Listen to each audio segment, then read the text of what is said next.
Subscribe now and press the bell icon. Never miss an update. Hello everyone, स्वागत है आपका मेरे YouTube channel commerce वाले में। और आज मैं आपसे यहाँ पे डिस्कस करने वाला हूँ, जैसा कि आप स्क्रीन पे देख सकते हैं, revaluation account, partners capital account और बैलेंस शीट। तो revaluation account, partners capital account और बैलेंस शीट कभी बनाते हैं? मोस्टली ये एडमिशन ऑफ पार्टनर्स या फिर रिटायरमेंट ऑफ पार्टनर्स पे बनाते हैं, क्योंकि जब भी एक पार्टनर एडमिशन लेता है या फिर रिटायर होता है तो जो फर्म के एसेट्स एंड लायबिलिटीज़ होते हैं उसको रिवैल्यू करना पड़ता है।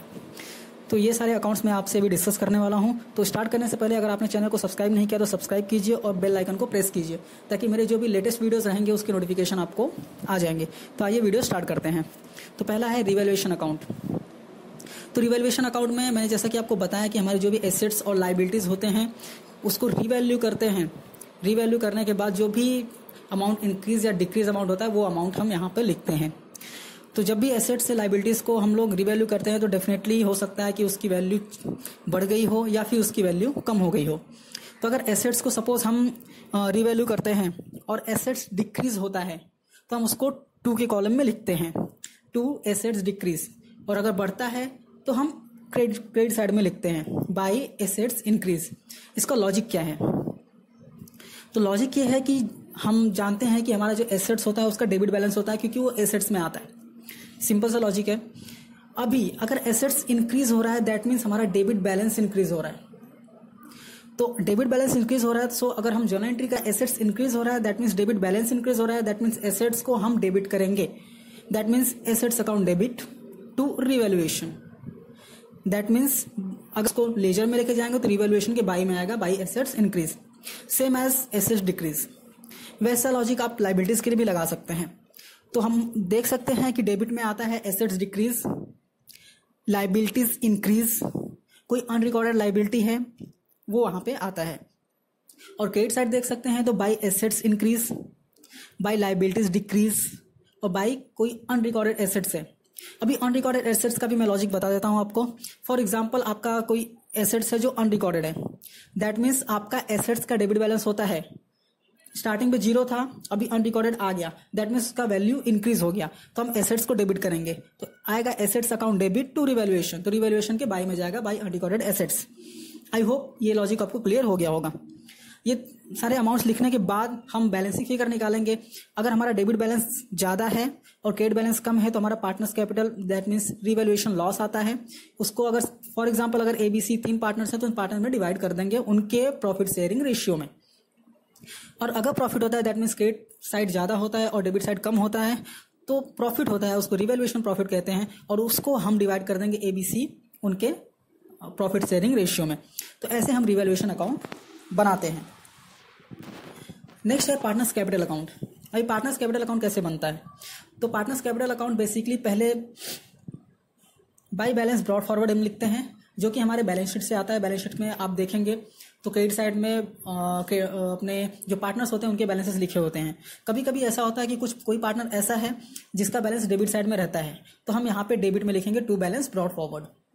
फिर हम एसेट्स में देखेंगे liability side, sorry balance sheet में हम देखेंगे लायबिलिटी साइड, कोई जनरल रिजर्व कोई फ्री रिजर्व है तो हम उसको उनके प्रॉफिट शेयरिंग रेशियो में बांट देंगे। उसके बाद हमने अभी रिवैल्यूएशन अकाउंट देखा, रिवैल्यूएशन अकाउंट से अगर प्रॉफिट होता है तो यहाँ पे क्रेडिट साइड आता है।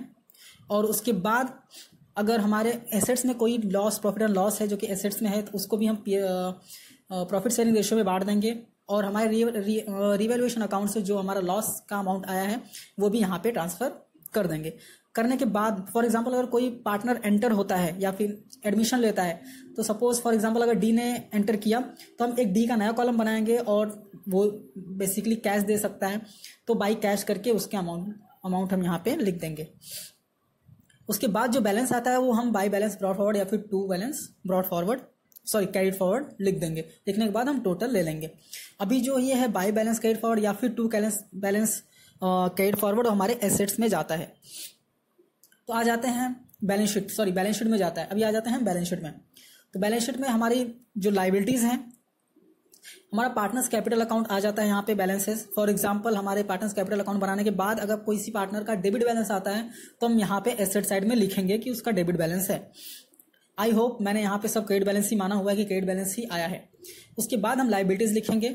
लाइबिलिटीज में हम देखेंगे कि हमारा कोई भी लाइबिलिटी इंक्रीज हुआ या डिक्रीज हुआ, क्योंकि हमने रिवैल्यूएशन अकाउंट बनाया। अगर रिवैल्यूएशन अकाउंट में हमने लिखा है कि हमारा कोई लाइबिलिटी डिक्रीज हुआ है तो यहाँ से हम लेस करेंगे, और हमने वहाँ पे अगर कुछ लिखा है कि हमारी लाइबिलिटी इंक्रीज हुई है तो वो वहाँ पे हम ऐड कर देंगे। फिर कोई अनरिकॉर्डेड लाइबिलिटी आई है तो उसको भी हम यहाँ पे अलग से लाइबिलिटीज में दिखाएंगे। फिर नेक्स्ट आता है एसेट साइड। एसेट साइड में अगर हमारा कोई एसेट्स डिक्रीज हुआ है तो वहाँ पे लेस करेंगे, या अगर इंक्रीज हुआ है तो हम यहाँ पे ऐड करेंगे। उसके बाद मैंने जैसे रिवैल्यूएशन में बताया, कोई अनरिकॉर्डेड एसेट्स होगा तो उस एसेट्स को हम रियलाइजेशन में तो रिकॉर्ड करेंगे ही, यहाँ पर भी हम उसको रिकॉर्ड करेंगे। रिकॉर्ड करने के बाद हम टोटल लेंगे तो हमारा बैलेंस शीट आइडियली टैली हो जाता है। तो आई होप ये आपको समझ में आया होगा। मैंने आपको बताया अभी, मैंने यहाँ पे रिवैल्यूएशन अकाउंट डिस्कस किया, उसके बाद पार्टनर्स कैपिटल अकाउंट डिस्कस किया और बैलेंस शीट डिस्कस किया। ये बेसिक फॉर्मेट होता है रिवैल्यूएशन, पार्टनर्स कैपिटल अकाउंट और बैलेंस शीट का। अगर आप ऐसा फॉर्मेट भी एक बार याद करके जाते हैं तो आई होप आपके क्वेश्चंस को या फिर जो भी सम आते हैं एग्जाम में उसको 60 to 70% आप सॉल्व कर पाएंगे, क्योंकि बेसिकली इसमें सिर्फ यही चीज़ें नहीं रहती हैं। पार्टनर्स कैपिटल अकाउंट में उसमें प्रॉफिट शेयरिंग रेशियो कैलकुलेट करना रहता है, गुडविल कैलकुलेट करना रहता है, तो और भी बहुत सारी चीज़ें होती हैं। बट मैंने यहाँ पे आपको जस्ट फॉर्मेट बता दिया है कि रिवैल्यूएशन का फॉर्मेट कैसा रहता है, पार्टनर्स कैपिटल अकाउंट का फॉर्मेट कैसा रहता है और बैलेंस शीट का फॉर्मेट कैसा रखते हैं। आई होप ये वीडियो आपको बहुत अच्छा लगा होगा और आप अपने फ्रेंड्स को शेयर करेंगे। आप अगर एग्जाम के लिए जाते हैं तो आप एक बार इसको देख सकते हैं, एक बार फॉर्मेट देख सकते हैं, सो दैट आपको एक बार रिकॉल हो जाए कि फॉर्मेट कैसा रहता है। आई होप वीडियो अच्छा लगा होगा। अगर अच्छा लगा होगा तो प्लीज़ आप शेयर कीजिए और चैनल को प्लीज़ सब्सक्राइब कीजिए और बेल आइकन को प्रेस कीजिए, ताकि मेरे जो भी वीडियोज़ रहेंगे उसके नोटिफिकेशन आप तक आ जाएंगे। तो थैंक यू सो मच।